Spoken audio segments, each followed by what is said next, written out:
Kwamchetsi Makokha joins us in the studio now. Hi, Hi, good morning. Karibu. Kwamchetsi is a veteran journalist. He is very many things. What else are you? Author, critique, farmer, Yes, all those things. combined into one. As Kenyans try to do, to do a lot of things at the same time. But I like to just think of myself as a journalist. So, journalist Kwamchetsi Makokha joins us in the studio. And we'll be talking about the fighting facts conversation. And we've been having this conversation about fighting facts. It's important for people to identify the truth and also to identify the fakes. How do we do this? We all fall into this trap. We'll be getting into this conversation with Kwamchetsi shortly. But your views on what's happening in South Africa? I've got a more optimistic view than CT, which is that South Africa really, coming from its history of apartheid, had to create a very strong foundation of constitutionalism and rule of law, and I think it has acquitted itself over and over and over, and this was going to be one of those. It was one of those sitting on needles moment, and I think they've acquitted themselves again to demonstrate that yes, it's a society of rule of law. So this whole, back and forth, the kerfuffle about, he's not going in anywhere, we're going to have a demonstration. People like Tokyo Swale coming out and saying, our president is not going. It's all one side, and then the system and the rule of law being on the other side and staying firm. That I mean, to that extent, then the negotiation is that the ANC would have to demonstrate that it is a rule of law institution, because if it doesn't follow the rule of law, remember the Bruder Bond are still there, all those other pre-apartheid formations are there, and they are not operating within the law. So if the ANC, which is in charge, doesn't want to follow the rule of law, it invites all those other people that have their strengths in different places other than the law to exercise their options. That is frightful. Indeed it is. Positive thing for Africa? I think so. I think it's a good thing. It's a good thing for people. And I know we've had these challenges as well when we are dealing with questions like terrorism, even here. And there's a temptation to step outside the law. That temptation is very tenuous. You get into that territory. Or Mali, for example, which I think, to my memory, has had 2-3 coups d'etat. You step into that territory, it's a slippery rope. You can never get back. Indeed. So let's get into our conversation on fighting fakes, and this is about having authentic stories and real stories being told out there, real stories being consumed by people. We have seen this whole proliferation of fake news, people who are deliberately misinforming people who are just sharing news that they believe to be real, but it turns out that it's not the fact, and then people who are striving to actually tell out the story as it is. And that whole thing is, ending up with consumers who don't know. So who do I trust? Is it you? Is it the other? You made a mistake yesterday. Why should I trust you today? As a journalist and where you sit, knowing you've even taught journalism and, the whole journey of telling a story, and before you even tell the story, the steps that you should be taking, what do you see when you see this kind of fake news all over? To be honest, it's not new. Propaganda, disinformation, misinformation is as old as mankind. So the production of fakes, disinformation, misinformation is really very old and has been weaponized. It's obviously like more in our faces now because of technology, because the dispersal methods since the Gutenberg press have obviously improved. Yeah, they have improved significantly. And so the risk, therefore, of a rumor or a hoax or disinformation then being spread and becoming, to use modern words, viral is very high.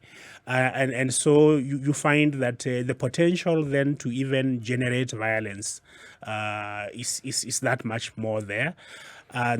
Because trusted sources of information have always been sort of rare and hard, because it's you need to verify, you need to check, you need authority, and that's harder. But then Fakes, disinformation, hoaxes, what they do, and this is the most disingenuous thing I think about the whole enterprise, is that they mimic authoritative sources of information. Yeah, so they don't just come and give you something out of the blue. Obviously, there's always the occasional, but they always try and mimic. So you will see that I think if you check online, you will see there have been instances when respectable publications, like say the Standard, you find a front page, you find a front page that the editor has never seen because it's been created in somebody else's mind. Yeah. But because they want the authority that comes with being mainstream, then you find the Standard's banner, and then the headline that somebody has imagined or would like to create. And so, we are always in this battle, and I think the way you deal with it is you create more media literacy, which is to have people realize that they are always consuming information, whether they like journalists or not, whether they like media or not, that they are always, they are always consuming information, and they have to make a pact about how they are going to consume that information, where it's going to come from. Growing up, many of us didn't like injections. We didn't like nurses, but you got to deal with the reality that you have to be immunized and you have to be treated. So, yeah. I see a worrying trend with this, though, Kwamchetsi, is that, and just work with me here. So there is the proliferation of fake news and fake items of information. There are also those who are aware that this fake news is out there, or that there will be somebody who will do a fake banner or fake video.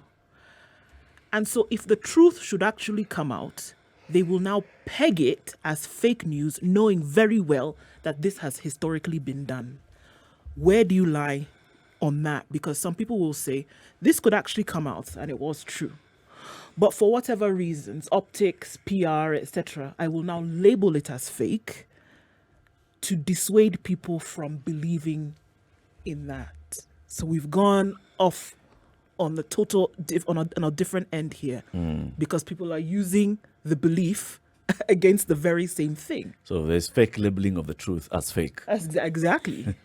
Do you right? And you know why? Is because there's somebody, I think, who called this the information age. In the information age, you don't fight with spears and arrows and guns, and you use information. You weaponize information. Information becomes a weapon. So in the contest for power and influence, information, then who controls and who has information is the powerful person. And so then some people have decided that the way they are going to change the power arrangement in the power matrix is that they are going to deploy information, disinformation, or the labeling, as you rightly call it, the labeling of information as fake, to sort of to deepen, if you like, to deepen stereotypes. Yeah, because that's really what we are working with, is that people have their inherent stereotypes and fears, and the emotions, and those are the things that people are using information to play on. I think for me, as sort of somebody who pretends to be an intellectual on Saturday, on Sunday I farm. Yeah. So as a pretender to intellectualism at the weekend, one of the things that I think disturbs me is that we are focusing more, the more information we have, the less we are using our heads to process that information, and now we're using our emotions. So there's a lot of appeal to emotional violence rather than to logical intellectual processing. I don't know if it's the nature of the society that we're producing, but there are a lot of conversations about how I feel and how you feel rather than what you think. Yep. But consider also, the moment the word fake has been absorbed and has become almost as an apostrophe to everything that we say, and is even used colloquially, then this is where I get confused sometimes. When somebody offers an alternate perspective, it can be labeled as fake, depending on who is consuming it or doesn't want to consume it. So how then does one differentiate? Because when someone doesn't like what you do, colloquially speaking, they'll say, and we say it in Swahili, uko fake. So now, the meaning that is carried in that normal use of the word fake is carried on to the consumption of this media product that we call news. So I find myself at crossroads very many times when it comes How to can the- you tell the real fake? Yeah. When everything is just being labeled as fake. Yes. fake, You have to accept the leadership of Donald Trump on this, unfortunately as it is, because one of the things that a fake initially was a fake was very close to a hoax. The things that when I was in the newsroom we used to do on April Fools, Yeah. give you something, just for purposes of entertainment, and Donald Trump weaponized that term to mean a dismissal. A dismissal of information that you don't agree with, right? And now I think it has entered the lexicon, it has entered the discourses, just the way I think, to use a Kiswahili example, we adopted hayati to mean marehemu. If you go to Tanzania, well, I saw them using it recently with the John Pombe Magufuli, but hayati actually comes from the proverb si hayati, si mamati. Mamati is a corpse. It's a corpse. Hayati means you are in full health You're and alive. hearty. So because of the fear of saying that President Kenyatta had died, people were in such awe of him. So they were like, Taya Kenya imezima, and then they didn't want to say marehemu, say he is still living. So that's why they called him Hayati Hayati. Mzee Jomo Kenyatta. And now, when I checked my kamusi recently, I found that actually Hayati is the second meaning of somebody who death. was the second meaning of Hayati is somebody who It's is dead. corpse. Yeah. So now, see, Hayati fake- Simamati now yeah, take, now, yes, it's a dead proverb. Yeah, it's a dead proverb. So the same way, fake was something else. Fake was something else. But the experience of having Donald Trump as the most powerful man in the world for 4 years, and his deployment of that term to mean things that you disagree with or you want to be dismissive of has completely given a new meaning to the term fake. And so people are also like using it now to delegitimize genuine factual information. It's just something that we must deal with, and I don't think that the nomenclature at this point is going to be important. How we name it might not be as important as Reminds me then, before the digital age, when politicians would want to dismiss a report that's been published in the papers, they would come out and say, it's a creation of the media. It's a creation of the media. Yes. And basically they're saying this is not true at all, ignore it, it's a creation of the media, and the people would go with that. And this, indeed, this is fake news, it's a creation of the Perfectly, media. it's also part of that culture of delegitimizing media. And so that's why I was saying that thing, the deal that you have to make with the nurse or the doctor, say, I don't like, because believe you me, I've been a journalist and I've also been on the other end. Journalists are not nice people. They ask very uncomfortable questions. They probe into things that you want Intrusive questions. Yeah, you want them to keep to their lane, and sometimes they don't. And so because of that, they are generally trained to be very unpleasant. They can be very unpleasant. At least those ones who are effective, they can be by extremely nature. they can be extremely unpleasant. Unfortunately, that is the nature of the job. For them to be able to do their job, they have to be unpleasant. And so because of that unpleasantness, it's very easy to spark an emotional reaction against media and against journalists and say, these guys just, they were born on the roadside. Conceived Conceived on the roadside. conceived on the roadside. My mother turns in her grave. The conversation today is on the fighting fakes. What is fake? How do you identify the real fake from the fake fake? With us in the studio is journalist Kwam Makokha. Tackling the fighting fakes conversation. Well, we've heard this and many times, in fact, and Kwam, you've done very well to actually point us into that direction of the tenure of President Donald Trump, when labeling of information that one doesn't feel they want to come out or one doesn't agree with is just done. This is fake. You want to dismiss information, you call it fake. Now, for you as a consumer of news, you're then left at a point where you need to start verifying, is this actual a real fake or is it a fake fake? Right. How do you identify the fakes now? For example, this week we saw the sharing of a video on social media of, this appears to be Globe Cinema, right? Roundabout.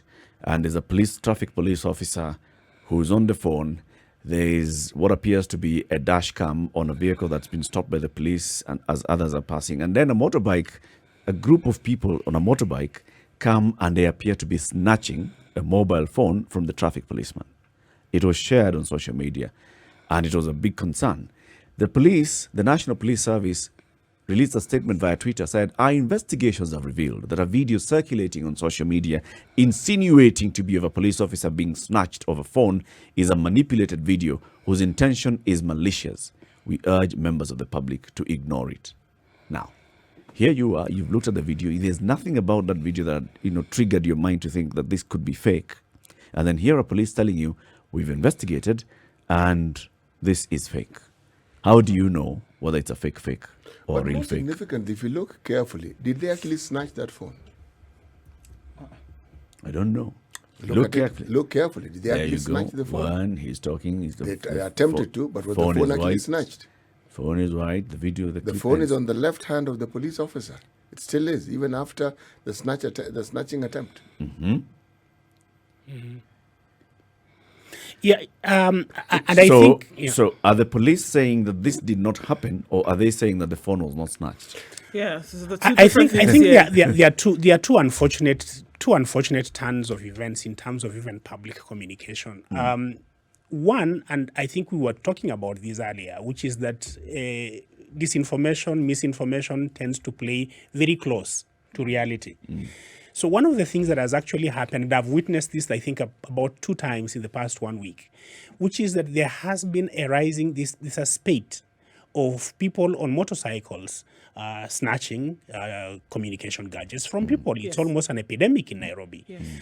The police has not responded formally to that. Let's start there, and I like doing normative frameworks. I think they did. There was a story. In a normal society, the police would. I know. Yes, the IG said that they were doing something about it, but in a normal The society, regional commander said that he's deploying more officers, Yes. including GSU, onto the streets of Nairobi to address this concern by the Petty public. issue. Yeah, right. petty issue. So somebody, whether this is true or not, it escalated that conversation. Yep. It escalated that conversation to basically say even police officers Yeah, are not being vulnerable. spared. Right. Right, that even police officers are vulnerable. So I think I would start from the public communication point of view, which is that in terms of it's not that a traffic police, this is something so egregious about snatching a mobile phone from a traffic police officers.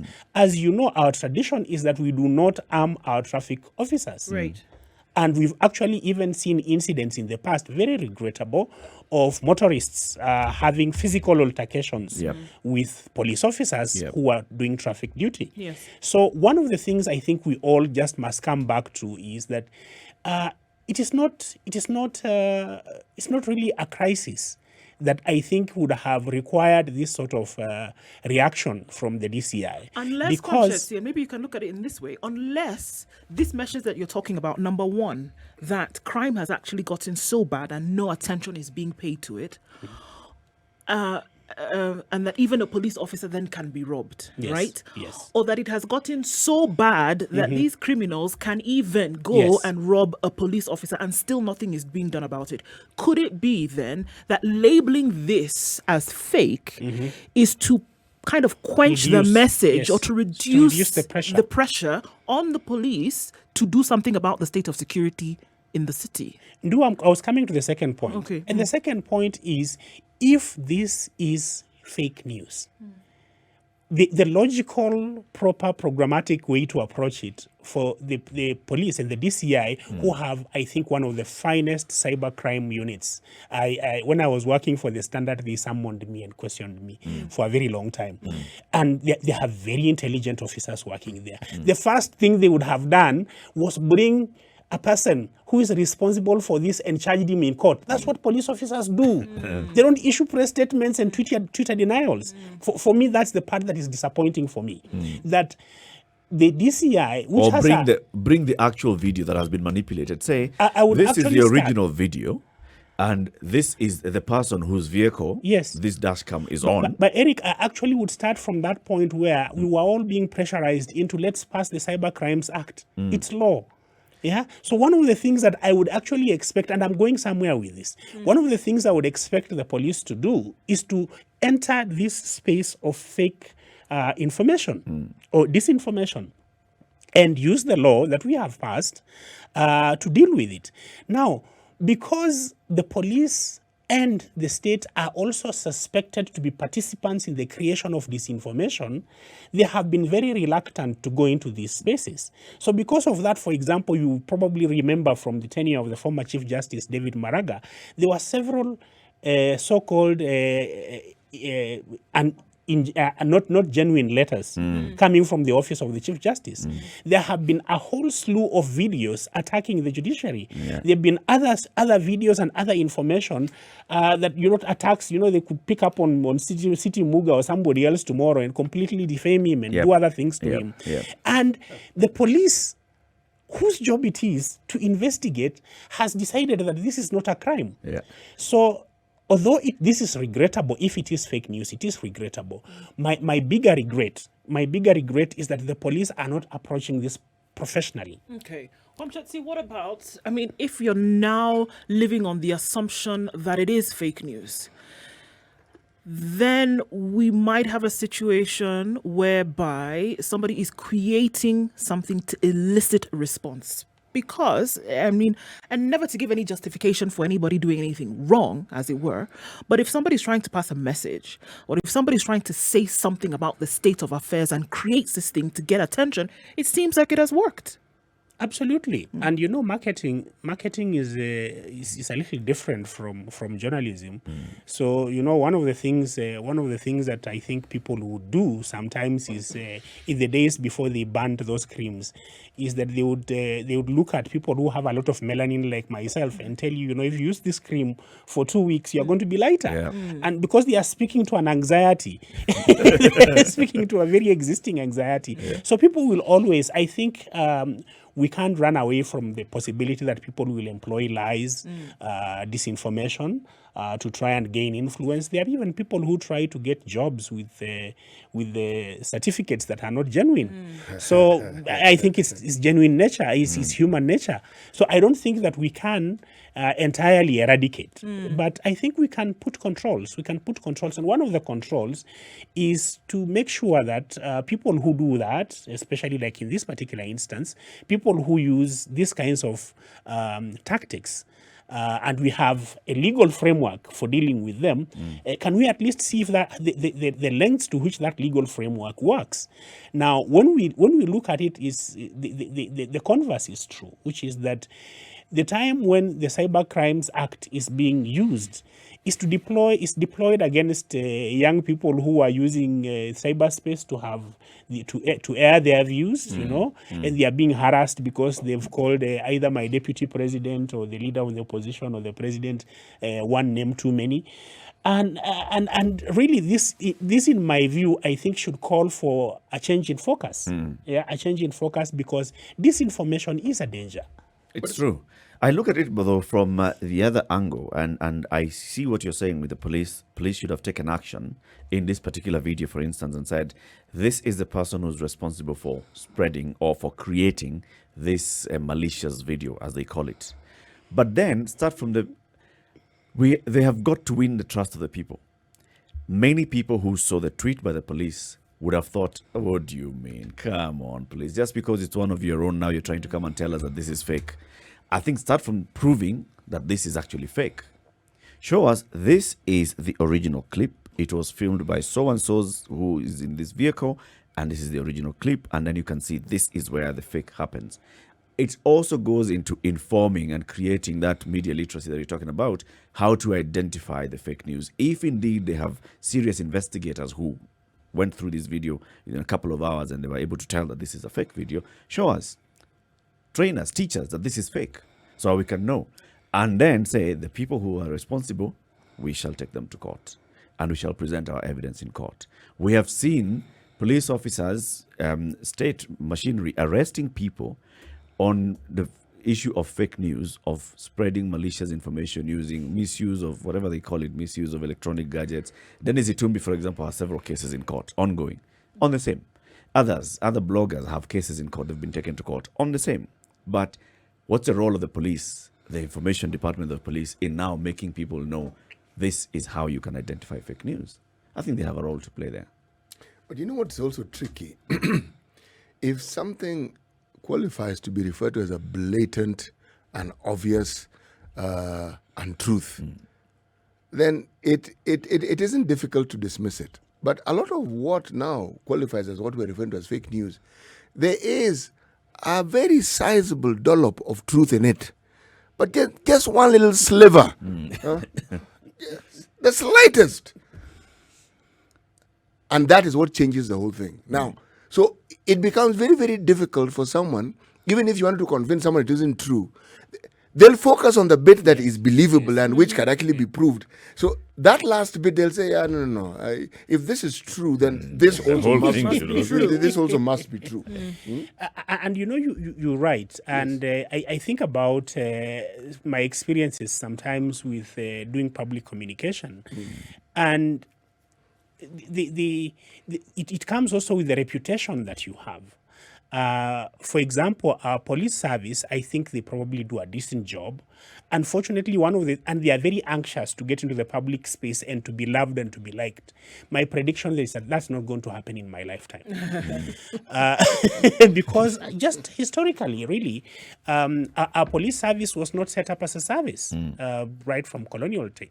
So they have a burden. They have a burden of history. And Shoyinka is the one who famously said, a tiger does not proclaim its tigritude. The police spend a lot of time telling us how good they are. They could actually do a better be job. good. Yeah, if they were just good. In this particular instance, just do half of what Eric is saying and half of what I'm saying. It will be done. Yeah, it's finished. They don't have to their Twitter person seems to be very busy. And by there, I think they have a very talented person. Oh, They are very very nice. creative. The DCI. Yeah, he's a writer.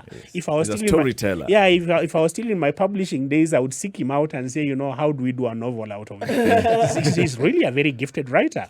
But be that as it may, I think that's probably the wrong front to deploy all their effort.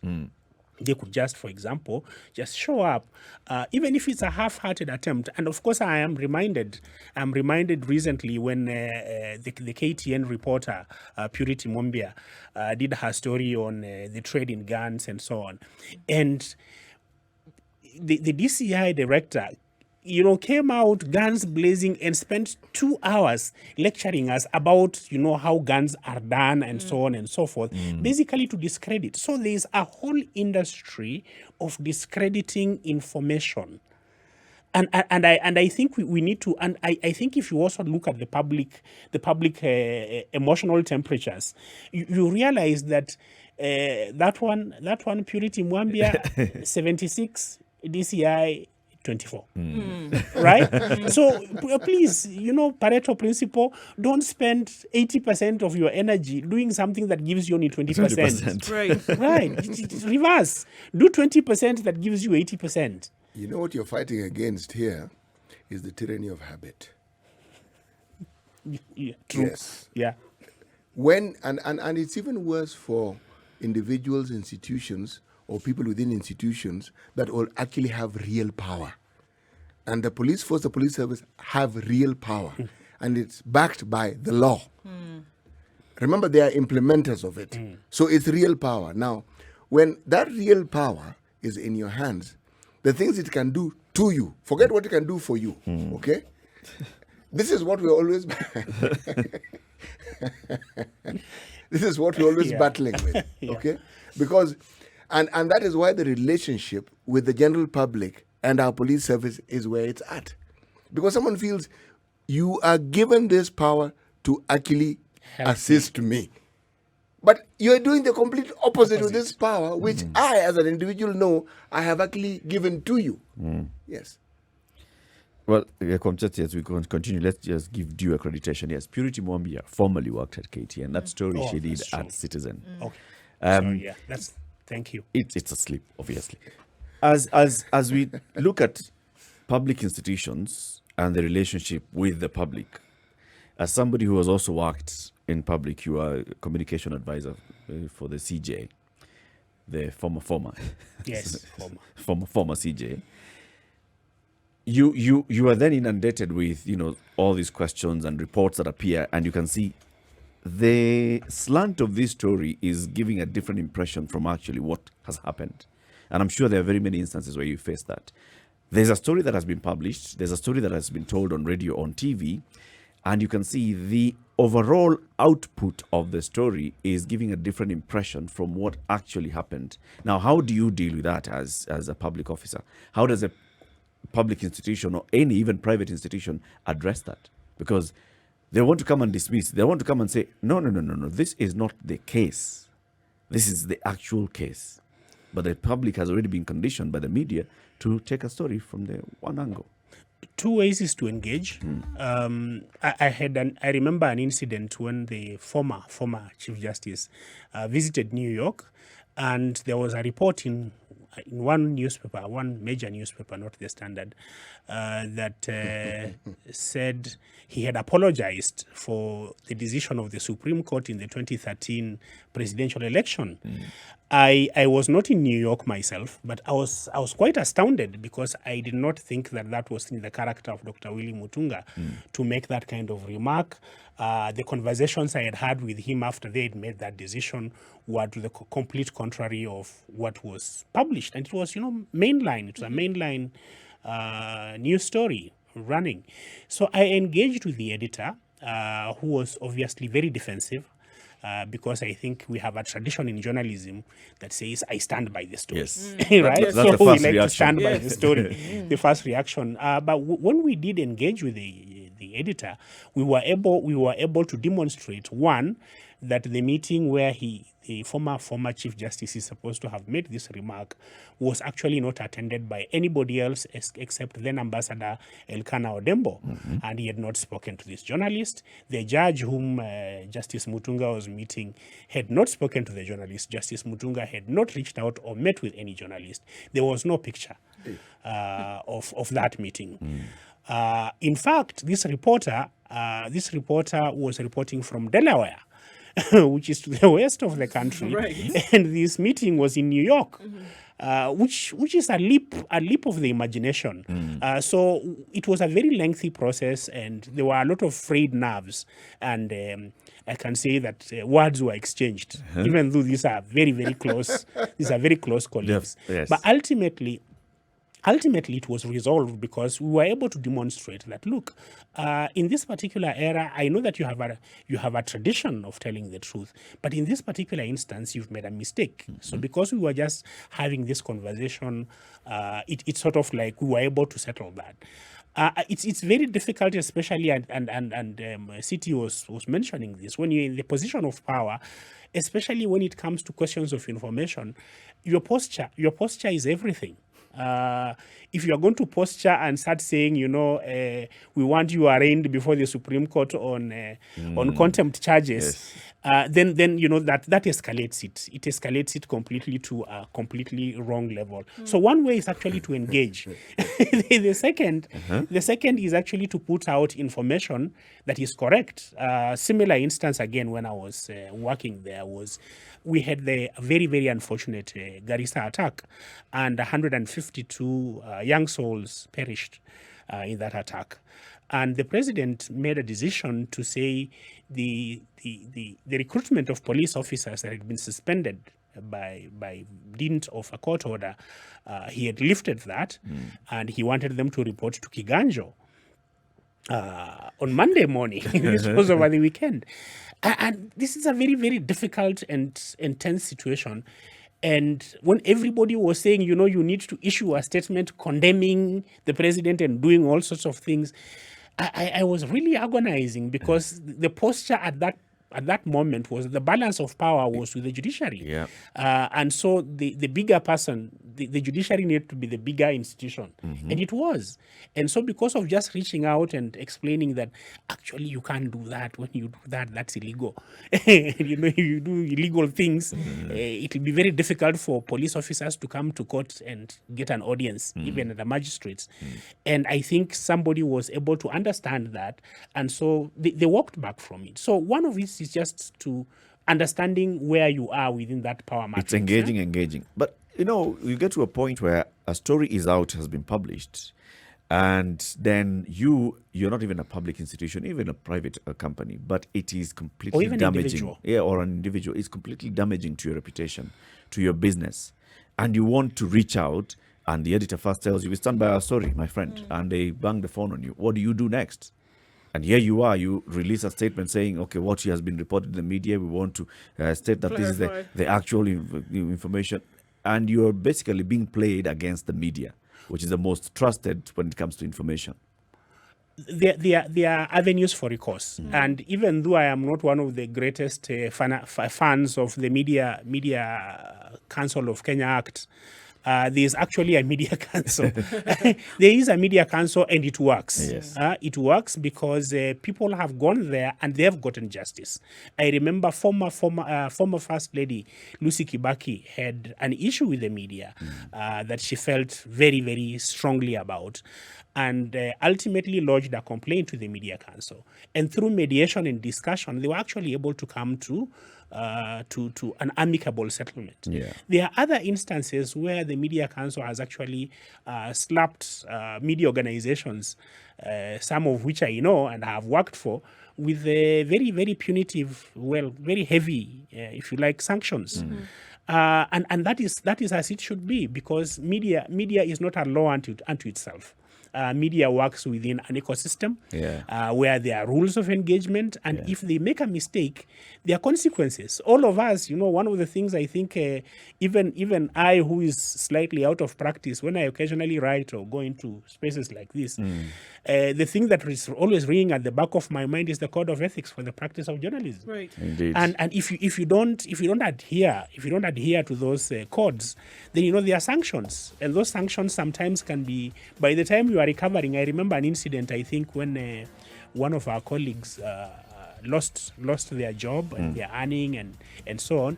By the time you are recovering from adverse action like that, the loss is incalculable. So you'd rather just not make the risk. So if it's possible to make amends, I think people Make as soon as possible. people are generally reasonable. Kwam, we thank you very much for coming this morning. Come again soon. Thank you Right? for having me. you. The time has flown by. Very Yes. true. It always does that when you're having a good conversation. This is the Situation Room, the only way to start your day.